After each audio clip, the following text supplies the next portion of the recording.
County Government of Siaya has taken up a climate-smart approach in both agriculture and the environment. This is to increase both productivity and resilience to the impact of climate change, while at the same time strive to make Siaya County self-sufficient. The projects that we have undertaken in Siaya are quite numerous. They range from micro projects to mega projects, and the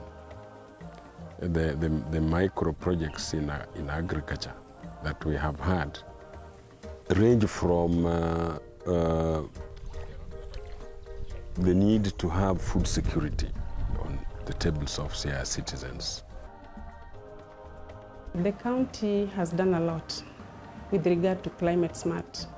This being the Department of Agriculture, our greatest concern is to enhance food and nutrition security amongst our people. The vision of this department is actually to have a food secure county with commercially oriented agriculture. And in view of the changing climatic conditions, we have embraced certain technologies that build the resilience of our people against the climate change risks.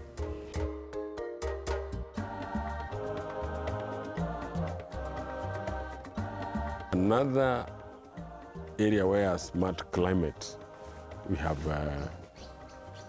invested is of course, in the environment, where we are encouraging that we have tree nurseries in every school, and that we have been financing that for quite some time now, so that the tree cover in this county can be able to increase.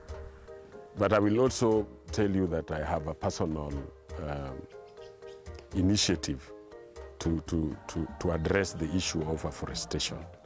I've formulated a foundation known as Rasangamo Foundation, whose main objective is to reclaim the wetlands and plant bamboo into those particular areas. If we cover the 35 kilometers within the foundation, isn't it? And then the government's efforts in various areas are also taking place. I'm also inviting other people to also come and support this process, so that it is not a Rasanga thing, but it is a community thing. One important thing about the foundation is that we are going to involve schools that are also in the neighborhood of the project, so that they will also be given some stems to take care of. Believedly, once these plants mature, when they are sold, the schools will be stakeholders in the process. We are also mobilizing women groups. We are also mobilizing youth, like the Boda Boda, so that they come and join in this process. And finally, therefore, it will be a legacy, because we intend to set up a factory to manufacture toothpicks, using the bamboo, apart from selling other products outside. And so Alego Usonga is likely to be a producer of toothpicks. Siaya County has also been in the map of this country as a region with the least tree cover in the country. So as a government, we are foreseeing a Siaya County that will be able to cope better by changing the narrative. And by changing the narrative, we are talking about Siaya County, a county where we would have the increased tree cover through the interventions that we are initiating. Right now, we are targeting to plant trees, for example, in all our hilltops and riparian zones. In 10 years, 20 years to come, Siaya microclimate will be quite different as from today. We will no longer suffer from the floods.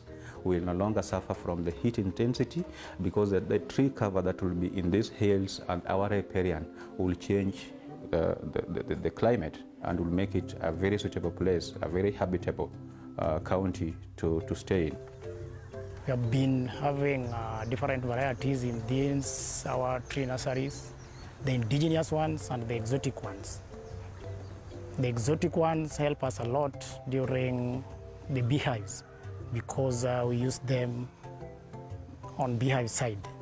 But the exotic ones, the exotics help us a lot to promote the tree nursery because it is a ready market. But we get our seeds from the cooperative, which used to help us with the seeds to promote the two tree nurseries. This tree nursery help us a lot because we engage youths, especially that age of around 18 to 30 years. So they used to work in turns so that they get self-employed when they are not in school side.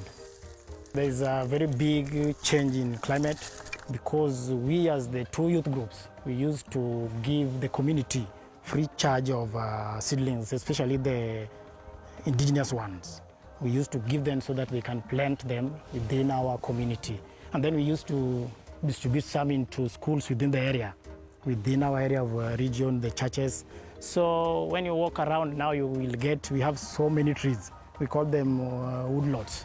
We have so many trees, so there's a climate change on that side because nowadays we are a boundary game, and the game they used to plant a lot of trees.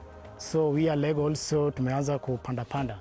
So you see kama inanyesha game, most of our Lego also wanapata hiyo mvua because of that climate change we have by now. Climate smart agriculture is an integrated approach that manages landscapes, cropland and fisheries. Through the Kenya Climate Smart, we have been able to support farmers interested in the same enterprise. A few groups have written proposals seeking support in terms of aquaculture, and we have given them support, and this comes by way of the cage, the fingerlings, the feeds, the training, all the way to production and creating the market linkage. Cage fishing, this is a new technology of rearing fish in the lake. The movement of the fish is restricted. They cannot move beyond the structure, which is the cage. We have around 480 cages in Luanda Kotieno.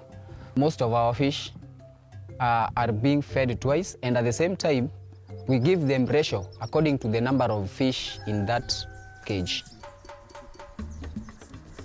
Our county government has really supported vulnerable, marginalized groups and common interest groups also.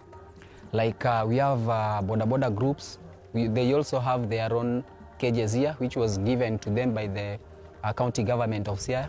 We also have some cages which was given to the community through the BMU by the County Government of Siaya. There are those that also need fingerlings.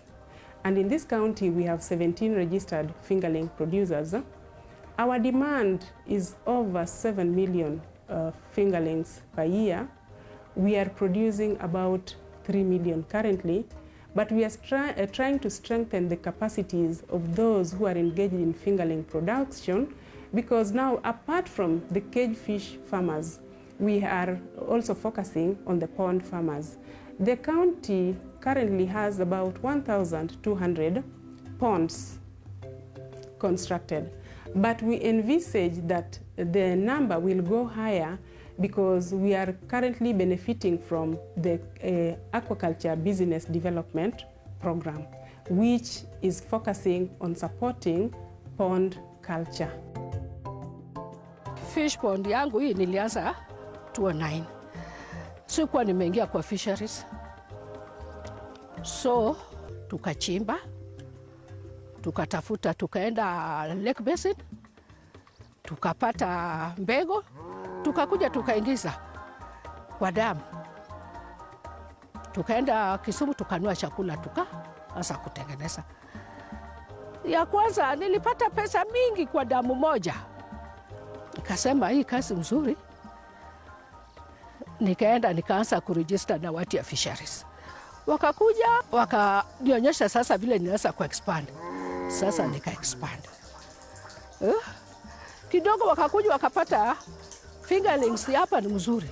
Wakaniambia mama, unaweza tengeneza fingerlings. Nikaanza kutengeneza.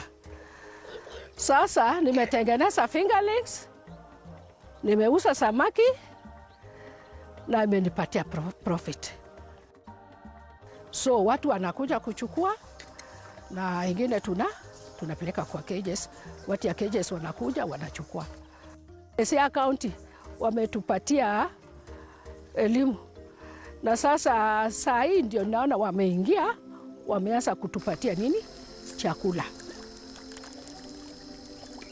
Another way that Siaya County has created opportunities while at the same time conserve the environment is through the Lejo Maria Improved Jiko. A food secure county. We're talking about a county where the number of people that have been driven out of poverty, residents of Siaya that are above poverty, has increased through climate actions technologies.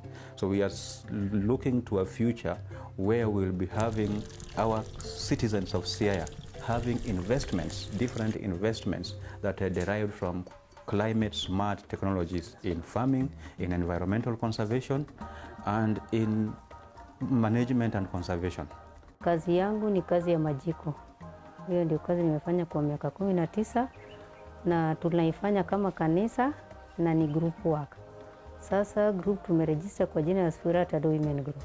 Kazi ya udongo hii ni kazi inaweza kusaidia watu kwa njia mzuri na ni kazi ngumu pia. Sasa tunaleta udongo ukishaleta ukamwagwa vile mmeona ile imemwaga pale, inamaliza wiki moja, inaloweshwa, ikishaloweshwa inamaliza wiki moja, ina ferment, ikisha ferment inakanyagwa, unachukua udongo unachanganya na mchanga. Kuna mchanga ingine nyororo tunaleta iko hapo pia tunachanganya nayo, ukishachanganya na kanyagwa inaingizwa ndani, inalala siku 2 inakuwa ready for production. Sasa ikishalala siku 2 wanaanza production. Ukitaka mawe ya standard ni hiyo standard, ukitaka medium ni medium. Sasa mawe ya standard mtu akikutengenezea unalipa yeye shilingi 5 kwa jiwe moja. Mawe ya medium tunalipisha kwa shilingi 7. Itategemea na ile utafanya, ile utakuwa na oda yake ndio unatengeneza. Sasa kwa group yetu tuko watu 10 tunafanya hiyo kazi, wale wamependa. Inasaidia mazingira kwa kutokata miti mingi, kwa sababu hiyo jiko ya kisasa inatumia kuni 2. Na kuni 2 kishatumia jiko yenyewe, mawe yenyewe kishakuwa na joto, sasa itapika yenyewe hata ukitoa kuni. Kusaidia mazingira tuache ile mawe 3, kwa sababu mawe 3 inaweka kuni mingi, unaweka huku unaweka pande hii na hii nyingine. Sasa moto inakuwa juu bubu. Alafu pia ileti magonjwa kwa sababu haina moshi, haina vumbi mingi, ni tunaita clean cooking. Community hapa Siaya wamefaidika na hizi jiko kwa vile wakati ilianza kama group moja. Sasa hii imetoa branches 4. Here we are piloting community adaptations in 3 groups. That is in Rarieda and Bondo, where we are affected with the heat intensity. So in that pilot program, we are demonstrating technologies that can make people build resilience. So these are technologies in energy saving, technologies in agriculture, and technology in water conservation. We have innovated a mobile solar wheelbarrow water pump. A mobile solar wheelbarrow water pump, how does it work? In the morning, we drive it to the lake. Then we open it, connect it with the water system, and it will pump into our elevated pumps. The lower one, you will be able to see. Then in the lower one, we have another solar step-up pump that brings it to the rest of the farm. It's very innovative, it's attracting so many people, and so many people have also bought and replicated that idea. So we are talking of reaching an average of 5,000 people along the lake. One solar panel of 100 watts has the capacity of producing 3,600 liters per day. That is with strong sunshine. But now we have doubled that. We have a double fold down there. You will be able to see it, which has a capacity of supplying 7,200 liters per day.